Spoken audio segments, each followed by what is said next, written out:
Hey guys, Iceface here. Today we're playing Valor Legends once again. Now, just before we jump into today's video, I want to put a disclaimer on this video that Guild Wars is about your team winning. You want to win as many matches as you can, and yes, you want to obtain as high score individually as you can, but at the same time, I believe that you should want to make your team win. You want to contribute to make your team win. It's not always about the frames that you get for a few days or 14 days or whatever it is. The overall product is to win the Guild War itself. Just as a little overview, guys, the rewards, these are what you get for winning, right? So the further you get by your team winning, the better rewards you're going to get. There's some really, really nice rewards to be obtained via the Guild War system.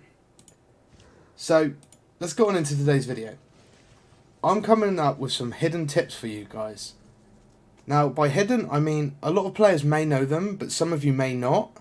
Even some of the older players may not have realised that you could do this. But what I'm going to say, first of all, is that in each faction, there is certain food class heroes that you should upgrade for Guild Wars. What I mean by this, I mean heroes like the Medril. He is a ranger for Shadow. Now, Shadow is obviously a luxurious unit, and you're going to want to be making food, and I definitely recommend this guy. He's actually got some pretty decent attacks for a food class hero. He can definitely help you out in Guild Wars. He may be able to help you clear an extra pack. By pack I mean enemy team, which is going to enable you to not only score more points, but deal more damage to the enemy. That is why I recommend him. For the holy side, I definitely am going to recommend to you to go for Jonas. He is a pretty decent tank, or warrior should we say. As you can see, he's increasing speed, decreasing enemy energy, acquiring speed. As you can see, this is going to stack. And then we've got the Holy Light Shock, which is actually pretty decent attack, and it stuns the enemy, whose energy is lower than 400. He is who you want to be making food in the light category. In the forest faction category, guys, I think any of these three are fine. Oni's pretty good because he's got a heal. You've obviously got the assassin, deals good damage. And then we've got Gary, who is actually a pretty decent ranger as well. What I mean by this, guys, is like, you know, in this Guild War, a few of us are a lot stronger than other people. So, like, if I get Gary up, you know, to 3-star, and he's at 305, he's going to actually perform pretty well against teams that are like low 200s to mid 200s, even sometimes up to 300. He's going to perform pretty well. And this goes for all of the heroes that we're talking about. In the Legion, you of course want to go for Steve predominantly. He's a pretty decent damage dealer in the assassin category. The mage isn't bad. Can I finish the book first? As you can see, this is rushing to the enemy, deals damage, burns the target, and it deals dot damage. You don't really want to go for Jack or Nancy, to be honest. I do not recommend them. I definitely recommend these middle two. And then in the undead, I would rather go for Baka or Jade, the deadly shooter. I would definitely recommend either of these two over all of them. This girl's not too bad as well, actually. But I would definitely recommend the Baka or Jade. And that is tip number one, guys, is to upgrade food in accordance to them being able to be used in your Guild War to score you some extra points. Who doesn't love extra points at the end of the day? Extra points are amazing. I'm not going to click on our team setup because obviously we have a match at reset, and I don't want to give anything away. So that being said, what I'm going to do I'm going to quickly switch over to my other account and show you what I mean about map setup from there.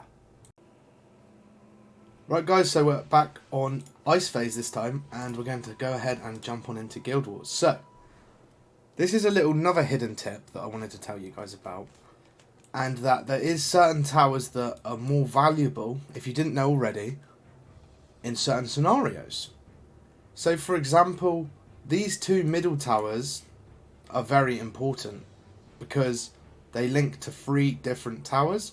The 2 middle ones are very important as well, because as you can see they link to everything in the surrounding circle. This is for 1v1 scenarios. Your weakest towers are actually going to be your left and your right fronts. Now this is because if they go through here, yes they can go 3 ways, but depending on what way you funnel the enemy, i.e. you can funnel them through the outside, which means you're going to keep the solid connection through the middle. So if they take this tower and come to here, we're still going to have all of this connected, right? But if they come to this tower, right, if they take our middle tower, and then they come to here, all they have to do is come here. One line, and it cuts off all of this region as well. Whereas if they come through here, we've still got all of this region because they're all connected via the paths. If you didn't know, these paths are connections which keep your towers active, i.e. the resources gained, or the points gained, will be walking back along these roads. So you have to bear that in mind. Now, I don't want to talk too much about troop placement because everyone sort of kind of has their own plan by now, but I just wanted to point out some of the hidden tips, i.e. placement and which structures are more important as a team. Obviously you could sort of plan your own thing to let them come right down the middle and just cut them off straight away. There's always the old scenario of who hits first sometimes loses, waiting sometimes better to counterattack, but that's all part of your own individual game plans. I just wanted to point out that these towers are a lot more important because you want to protect the middle because that's where you got the most links. So that is tip number 2, and for me it's a pretty important one. Now tip number 3 guys is going to be something that you can kind of pre-plan for. We've talked about food that can be used to gain you extra points, we've talked about map structure. Now I want to talk about scouting. You can scout your enemies. Now what I mean by this is you can watch their previous match. You can make an account in their server and see the players, right? You can add them as friends, you can click the players, you can see them. But you can actually watch how a team plays. I've spoke about this before, but you can see like sort of how they set their towers up, what areas they like to defend more, what areas they don't like to defend as much, where their weak points are, who their weaker players are, and not only that, the best form of attack. You can sort of see when they start to attack based on the time zones, who's actually attacking. You know, you can kind of see everything that's going on via the watching of previous matches. Now, that's it for today's video guys. It's a bit of a shorter one, but if you have enjoyed, smash the like button, subscribe to the channel. Like always, daily uploads of Valor Legends. I am in love with this game still. So that being said, I'll see you all on the next one. Peace out everyone.